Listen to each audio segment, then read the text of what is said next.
Hani hesapları? 15 koy. Sen korunmayla 15 koy dayıttın ya. Sana dem 15 koy şu. Sen ben mestep ben boza koysa sanırımdan. Şişem tolu gelsin oğlum. Kanda soda bu. 20 koy. Evet? 20 koy dedi ama üstlep kettik bu. Sana dem şu 20 koy boldu. Tokta ya. Ma 5 sabun anar suyu edeceğim. 5 koy. Ma limon olacak. 5 koy. Ma cemse. 15 koy. Et to. 15 koyluk oldu ya hazır ha. 15 koy hop gitti ma. Bana edeceğim.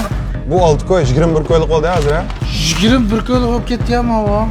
Ma co? 30 koyluk oldu. 30 koy. 15 koy vereyim kam. Bulmaydı 30 koy. Emse kara 20 koydum be. Abayda 20 koydum boldu dedin ko. Bulmaydı 30 koyluk birimi sana bağızdan bayam sen. Monollat ağız. Alama. 1, 2, 3. Fikrimse bu yıl nece şükürde. Bu yıl şu 24 kirdim. O juğan bir muamele işin acayip gülde geçtiken zevkem hep uçuculuk gezeceğiz.